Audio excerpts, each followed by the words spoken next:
भारत हा हिंदू संस्कृती प्रधान देश असून व्यक्तीच्या जन्मापासूनच येथे आनंद साजरा केला जातो आणि प्रत्येक सण हा आनंदी सण म्हणून ओळखला जातो। या कारणास्तव महाराष्ट्र सरकारने काही महत्त्वाच्या उत्सवांदरम्यान शासकीय स्वस्त धान्य दुकानांमधून या उत्सवाकरिता आनंदाचा शिधा ही योजना सुरू केली होती। यात सर्वात महत्त्वाचा दिवस म्हणजे दिवाळी हा उत्सव असतो।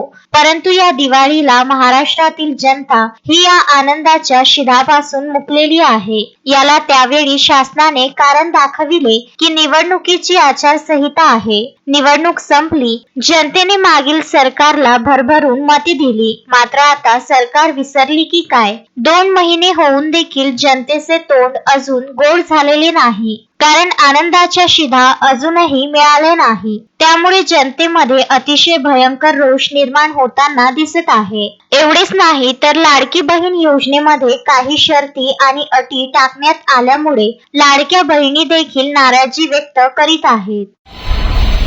हिंदू संस्कृतीचा सर्वात महत्त्वाचा उत्सव सण म्हटलं म्हणजे दिवाळी, आणि दिवाळी ही गोड व्हावी याच्याकरता महाराष्ट्र शासनाने आनंदाचा शिधा ही योजना सुरू केली होती। मात्र या दिवाळीला आनंदाचा शिधा हा आचारसंहितेमुळे 12 करोड जनतेला मिळू शकला नाही।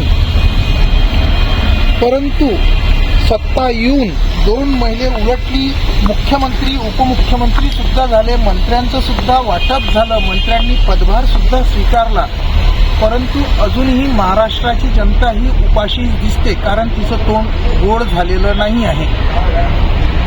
काय नवीन आलेली सत्ता गरिबांच्या तोंडाला गोड करल? आनंदाचा शिधा केव्हा मिळेल या प्रतीक्षेत अजूनही ती वाट पाहत आहे। महेंद्र मिश्रा, विदर्भ न्यूज, बुलढाणा।